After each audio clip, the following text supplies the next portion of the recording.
Podcast Bichos Tagarelas. Com Fábio Marçal e Ricardo Weg e gente convidada. Quinta-feira, 21 de dezembro. Olha, teremos comentários direto dos Estados Unidos do Carlos Kaminski. Obrigado, Carlos, por todo esse apoio aqui para os Bichos Tagarelas. O craque Renato Rossi, nos seus comentários sobre o automobilismo no mundo. O Ricardo Weg, que é o nosso multimídia, e o nosso querido amigo único, o nosso grande editor, Maurício Viana. Podcast Bichos Tagarelas. E os destaques desta quinta-feira: Toffoli suspende pagamento de multa de 10 bilhões de reais do acordo de leniência da JIF. Polícia investiga a morte de mãe e filho após comerem doce em Goiânia. PM do Distrito Federal volta atrás e vai cancelar a recomendação para não alimentar cães e gatos. Fim do mistério. Nos 40 anos do Chester, empresa divulga fotos do animal vivo. Sebrae vai investir 30 bilhões de reais em crédito para micro e pequenas empresas. Agronegócio volta a crescer com exportações para a China. Galinhas vão botar mais e produção de ovos passará dos 50 milhões de unidades. Número de jovens diminui nas cidades do interior. Políticos comemoram o aniversário do Papa Francisco e maior brechó infantil do Brasil faz negociação de 35 milhões de reais. Podcast Bichos Tagarelas. Fábio Marçal, meu querido radialista, jornalista super bem informado, né? Que mora em Brasília, nosso Distrito Federal, uma cidade gigante, grande, adoro Brasília, gosto muito de Brasília, é a minha segunda cidade na preferência depois de Florianópolis, onde moro atualmente. Agora, veja só, falando de cidades, né? Ouça só, né? O nosso áudio aqui. As cidades menores aqui no Brasil são as que mais perdem população jovem. Vejam só que interessante isso daí. Os jovens não estão ficando no interior, né? Estão saindo das cidades pequenas, ou seja, a migração dos jovens está cada vez maior. Os jovens não têm ficado no interior. E o outro fato que faz a população juvenil diminuir nas cidades pequenas é que as famílias estão tendo menos filhos, né? Olha só, para vocês terem uma ideia, de 0 a 14 anos, os municípios do interior perderam até 62% dessa população, né? Quer dizer, 62% dos jovens de 0 a 14 anos simplesmente sumiram das cidades do interior, 62%.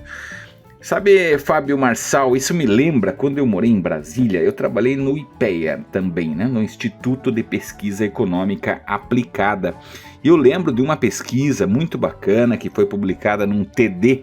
TD é texto para discussão. É uma pesquisa do IPEA, né, um conglomerado de pesquisas, um cruzamento de pesquisas e análises bem interessante, que falava do celibato rural. Celibato rural.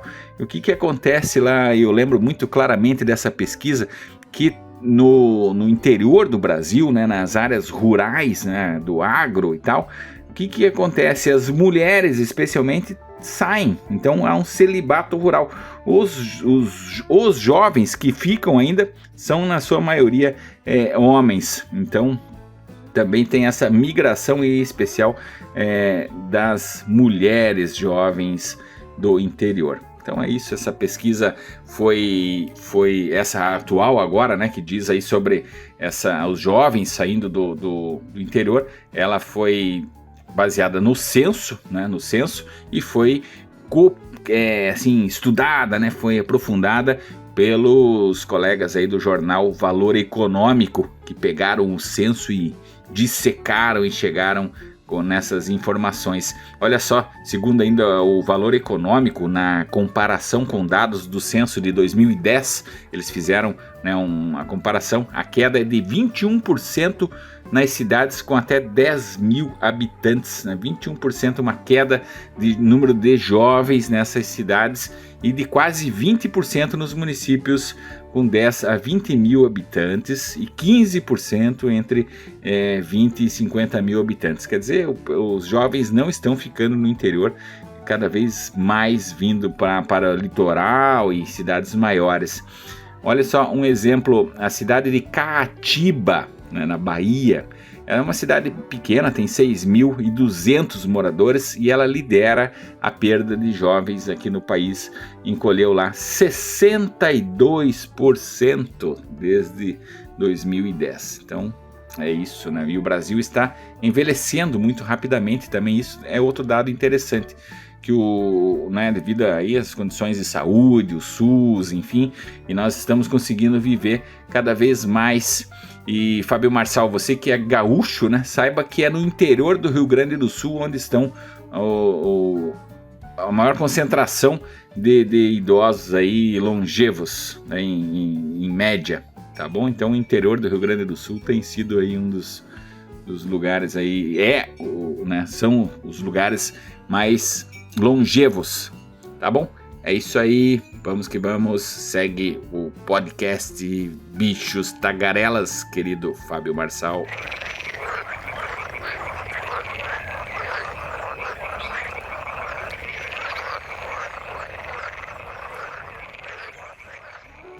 E o Natal foi generoso com a JIF,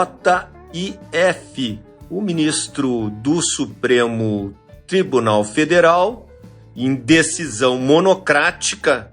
Dias Toffoli deveria ter se declarado suspeito para julgar a suspensão da multa do grupo JIF, já que sua esposa Roberta Rangel advoga na empresa, né? Então, segundo a revista Piauí, a decisão de suspender a multa de 10 bilhões de reais foi concedida na manhã desta quarta-feira, o primeiro dia de recesso dos ministros do Supremo Tribunal Federal, que vai até o dia 31 de janeiro.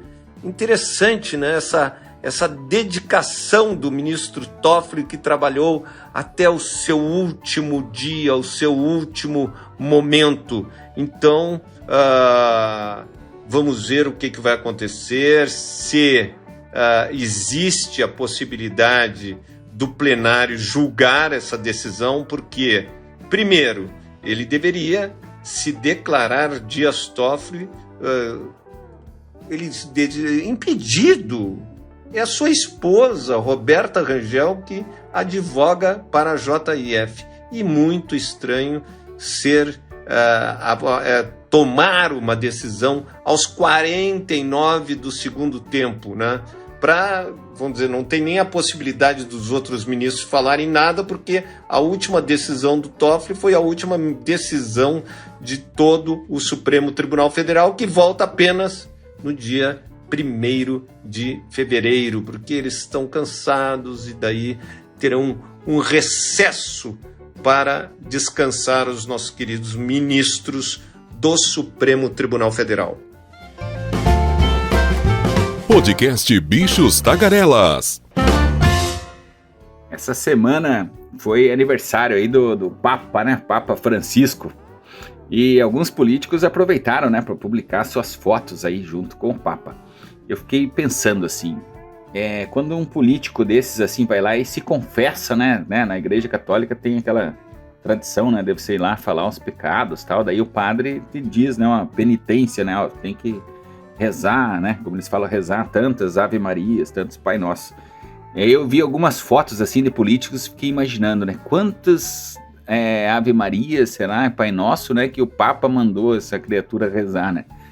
Daí fiquei imaginando, falei, poxa vida, esse dali acho que rezou um terço e tal. O outro falou, isso aí acho que rezou o terço e sumiu com o terço, né? Daí me lembrei de uma piadinha que fala aquelas pessoas que pagam promessa, sabe? Que sobem escada de joelho, né, e tal.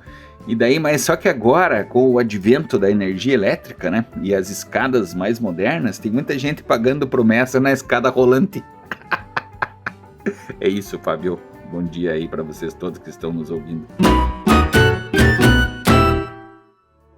E a PM do Distrito Federal, depois de diversas reclamações da sociedade brasiliense que cuida dos animais, de proteção aos animais, vai cancelar aquela que não seria uma recomendação, seria praticamente uma ordem para não alimentar cães e gatos perto dos quartéis, perto do QG, do quartel-general da PM do Distrito Federal.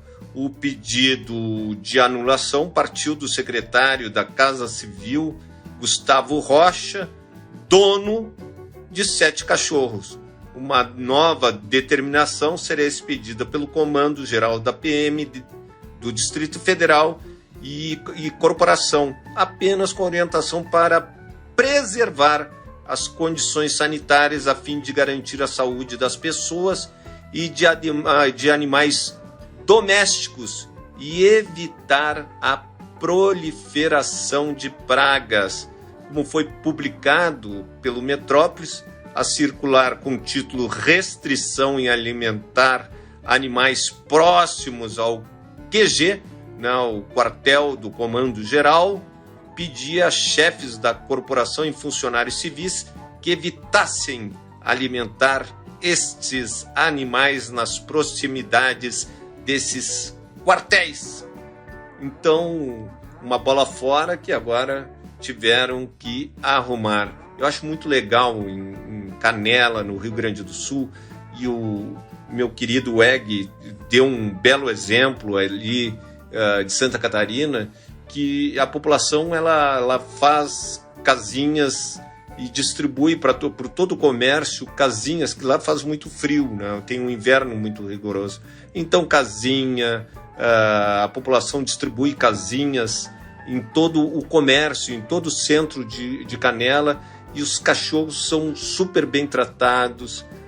Todos os cidadãos amam aqueles cachorros, e os cachorros são as coisas mais maravilhosas. Se tu dá carinho para uma pessoa, a pessoa vai te dar carinho. Se tu vai dar carinho para um animalzinho, obviamente que ele vai te dar carinho. Então não existe o cachorro latindo em Canela. Eles são tudo boa praça, e o que a gente espera, né, que não ocorram exemplos negativos como esse da PM do Distrito Federal.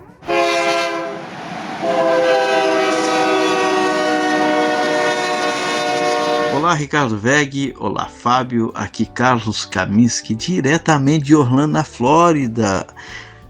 E eu quero falar hoje com vocês, rapidamente, sobre as compras de final do ano, as compras de Natal, todo mundo correndo aqui, buscando um presentinho aqui, outro lá, porque eu vou dizer uma coisa para vocês, as promoções aqui estão imperdíveis, é isso aí.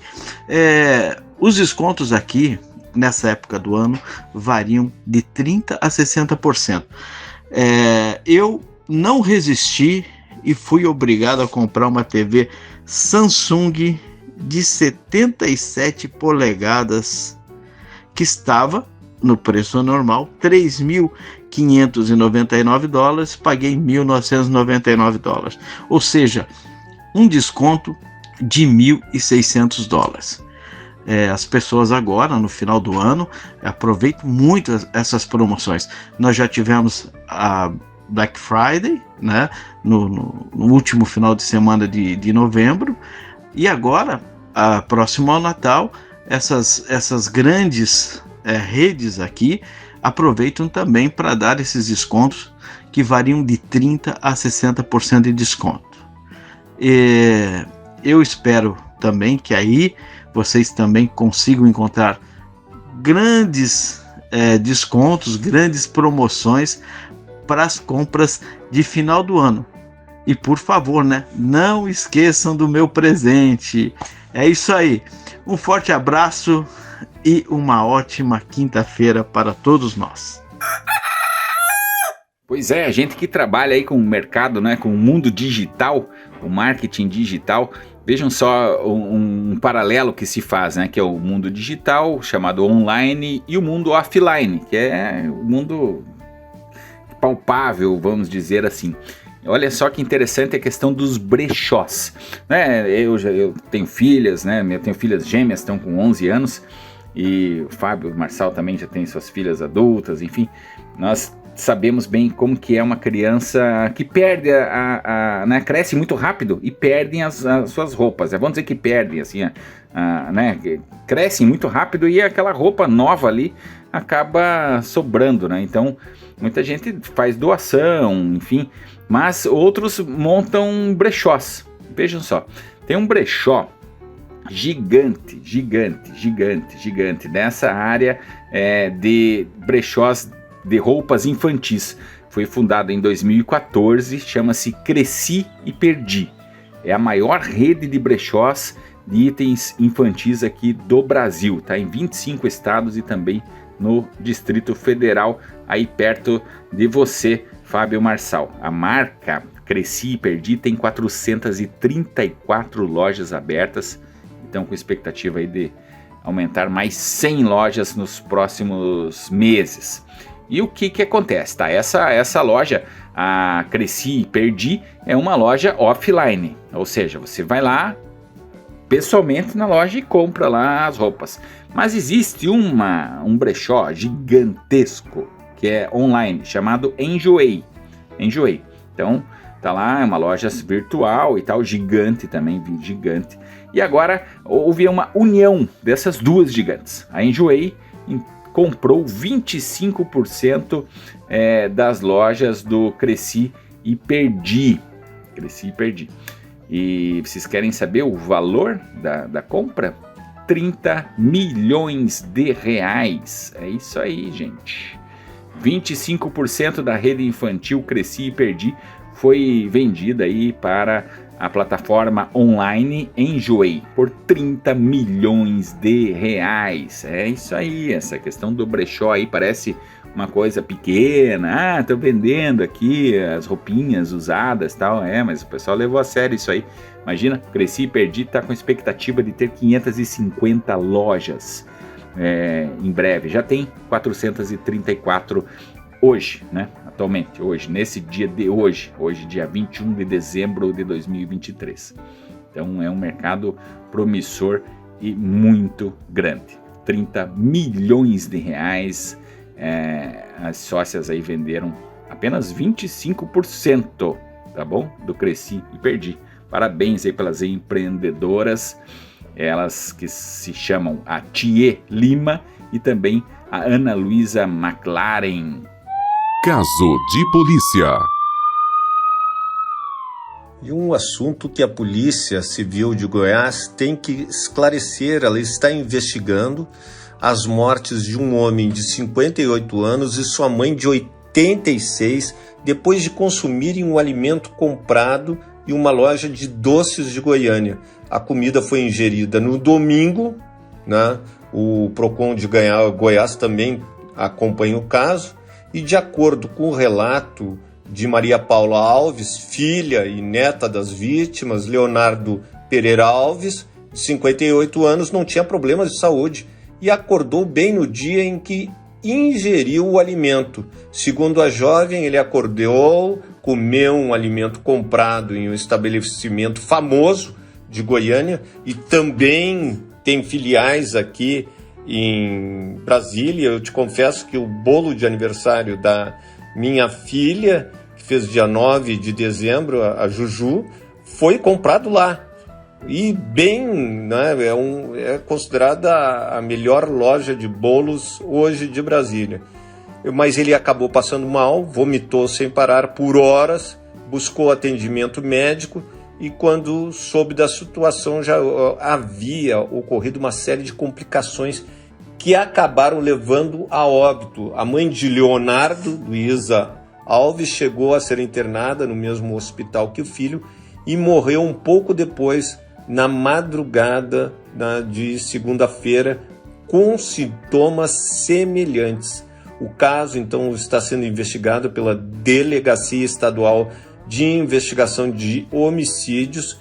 Leonardo Pereira Alves era integrante da corporação e a vítima atuava como assistente de gestão administrativa nessa delegacia que está investigando, a Delegacia Estadual de Repressão a Furtos, Roubos de Veículos, também automotores. O PROCON de Goiás afirmou que uma equipe esteve na loja de doces que vendeu o alimento ingerido pelas vítimas. Ainda segundo o órgão, nenhuma irregularidade foi encontrada nos produtos fiscalizados. Nas redes sociais, Maria Paula Alves fez questão de destacar que a causa dos óbitos de seus familiares ainda é incerta. A Perdomo Doces disse que tirou de circulação todos os produtos do mesmo lote da sobremesa ingerida pela família, e a marca também informou que concedeu acesso irrestrito a agentes fiscalizadores nesta segunda-feira. Uma situação aí extremamente delicada e a polícia vai ter que desvendar esse caso, Ricardo. Podcast Bichos Tagarelas. Alô, amigos, um bom dia a todos vocês aqui no Pod, para o Brasil, para o mundo. E no Brasil, a compra de um carro elétrico é limitada não somente pela autonomia ainda limitada do automóvel elétrico, mas principalmente pela falta de uma política de eletromobilidade e uma falta total de infraestrutura para o carro elétrico. Não existem rotas de mobilidade elétrica espalhadas em cidades e rodovias. Claro que a iniciativa privada ela está indo à frente, está colocando pontos de recarga em rodovias do Brasil, nas cidades do Brasil, mas é muito pouco. Política de mobilidade ela tem que envolver dois lados, a iniciativa privada e também iniciativas do governo na direção da eletrificação do meio ambiente. Eletrificação do meio ambiente não é o termo exato, né? Descarbonização do meio ambiente através da eletrificação da frota de veículos. Essas rotas elétricas no mundo, elas têm no carregador uma peça fundamental. Nos Estados Unidos da América, a visão futurista do CEO, Chief Executive Officer, o manda-chuva da Tesla, o mitológico Elon Musk, induziu a Tesla a ser a primeira fabricante a instalar milhares de carregadores nas margens de rodovias, em postos de abastecimento, postos sem abastecimento, enfim, onde tinha algum ponto interessante, a Tesla colocou postos de reabastecimento para sustentar a frota elétrica da marca. E o Elon Musk deixou uma reserva de mercado. Proprietários de outros carros elétricos não podiam utilizar esses carregadores. Milhares de carregadores pelas rodovias americanas e cidades norte-americanas. Agora, o Elon Musk, no segundo semestre desse ano, de 2023, ele abriu isso aí e está permitindo que outros proprietários de veículos elétricos de outras marcas utilizem a sua rede de recarga. Claro, ele é muito esperto, ele sabe que isso é uma questão de massa crítica. Quanto mais carros elétricos no mercado, melhor para a Tesla, que já é a líder mundial no carro elétrico. Líder mundial na eletrificação não é a Tesla, é a chinesa BYD, que soma elétricos com híbridos. A Tesla não fabrica carro híbrido. Ela está livre do carbono há muitos anos. Mas graças a essa rede de recarga, as vendas dos Tesla tiveram uma ampliação geométrica, principalmente no mercado norte-americano.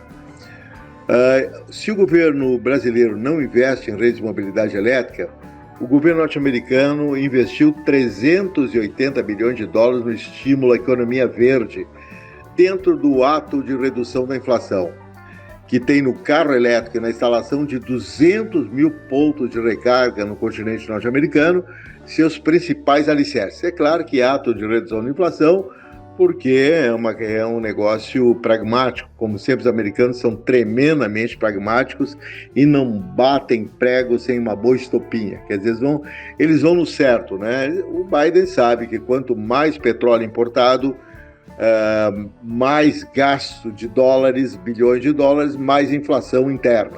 Então, substituindo a frota a combustão, não é da noite para o dia, mas para uma frota elétrica, claro que o país vai ganhar muito com isso em termos econômicos. Agora, um recente estudo da divisão de análises de sustentabilidade da Bloomberg, poderosíssimo grupo de comunicação norte-americano, esse estudo foca num tema, foi enviado para a imprensa internacional, eu mesmo recebi um relatório completo da Bloomberg. Ele foca num tema que será essencial à difusão do carro elétrico. Além da ampliação das redes de recarga, que é essencial, as montadoras têm que evoluir na tecnologia que permita a redução do tempo de recarga das baterias, que na maioria dos modelos é tempo excessivo, que pode superar 10, 12 horas em recarga. Mas ninguém espera tanto por uma recarga completa em tomada caseira. Existem os carregadores caseiros, geralmente instalados nas garagens. Aqui no Brasil, eles exigem licença da operadora de energia elétrica, da companhia. Exigem também, claro, licença do condomínio, porque você está colocando, se o edifício não tem corrente contínua, colocar corrente contínua misturada com corrente alternada vai dar incêndio no edifício, não pode. Mas com licença especial, sim.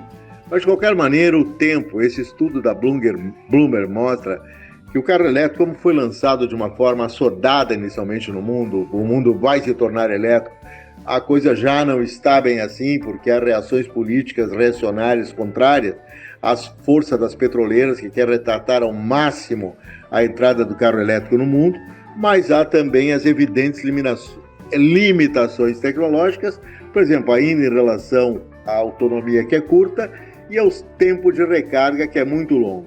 Isso aí já está sendo resolvido tecnologicamente, já tem montadoras que estão colocando carros como a Hyundai, que lançou agora recentemente seu Ioniq 6, grande sucesso de vendas no mercado americano e também na Europa, que faz uma recarga de 10% a 80% da carga em apenas 7,5 minutos. É muito pouco, e aí adiciona 170 km de autonomia do carro. Isso é um tremendo quebra-galho para um proprietário de um carro elétrico. Inclusive, esse estudo da Bloomberg mostrou que os carros com menos eficiência, por exemplo, um deles é o Chevy Bolt da GM, que custa uma grana preta aqui no Brasil e que leva um tempão para ser recarregado. Há carros também de outras marcas que já as montadoras investiram nessa tecnologia de rapidez de recarga e são os carros mais demandados no mercado, nos mercados primeiro-mundistas. Um novo encontro, amigos, um novo pod. Até lá. Uma rápida pincelada aqui sobre as notícias ligadas ao agronegócio. Vale lembrar que no governo anterior aí do ex-presidente Jair Bolsonaro, estávamos virados de costas para a China, né? Isso era bem claro, ele não gostava da China e tal, os chineses e comunistas e não sei o que, enfim, era portas fechadas com a China, relação muito ruim, né? Tensa. Mas isso acabou, né? Então, vejam só, isso representa muito dinheiro para nós, para a economia brasileira. A China, então, puxará aí o aumento de exportação, né? Exportação nossa, exportando para lá, de carnes aí no próximo ano. Eles estão aumentando a exportação e gradativamente, né? De 2023 para 2024 teve um aumento considerável na exportação, né? Eles estão comprando mais aí a carne produzida aqui no Brasil, proteína bovina e também suínos e frangos. E é isso aí, essa é uma notícia interessante, essa relação com a China. no mercado de carnes. E outra notícia relacionada ao agronegócio, a questão do ovo. O ovo é a proteína que mais crescerá, segundo a Associação Brasileira de Proteína Animal, estima uma produção de 56 bilhões de unidades de ovos em 2024, uma alta de 6,5%, segundo estimativa aí publicada pela ABPA, Associação Brasileira de Proteína Animal. E a própria BPA também estima que a oferta de frango e de suínos deverá ter alta em 2024, alta de oferta, né? Vamos deixar isso bem claro. E o índice de produção da agroindústria subiu pelo terceiro mês seguido. É isso aí, notícias boas do agronegócio. Podcast Bichos Tagarelas. E uma excelente notícia para os pequenos e micros empresários. O Serviço Brasileiro de Apoio às Micro e Pequenas Empresas, o SEBRAE, pretende lançar já no primeiro mês de 2024 um serviço de crédito voltado para as micros e pequenas empresas, que contará com fundo garantidor de 30 bilhões de reais. Segundo o presidente da instituição, Décio Lima, a quantia equivale a 28 anos de crédito oferecido somente pelo SEBRAE. Então, Lima declarou que o lançamento oficial deve ocorrer já no mês que vem, em janeiro de 2024. Ele também explicou que os principais bancos estatais e regionais, além das cooperativas, vão fazer parte do projeto e que o SEBRAE vai implantar já então, no início do ano. Os detalhes sobre como vai funcionar o crédito a quem pode ter acesso devem ser explicados apenas durante o lançamento. Então vamos torcer, né, que esse crédito chegue na ponta, que é o pequeno e microempresários, porque a maioria dos pequenos e micros tiveram dificuldade ou não pagaram o 13º de seus funcionários. Vamos torcer aí para os pequenos e micros empresários, que eles geram muitos empregos no país. E tomara que o SEBRAE consiga liberar, né, esses recursos e que os recursos cheguem na ponta. Você ouviu o podcast Bichos Tagarelas, com Fábio Marçal, Ricardo Veg e gente convidada.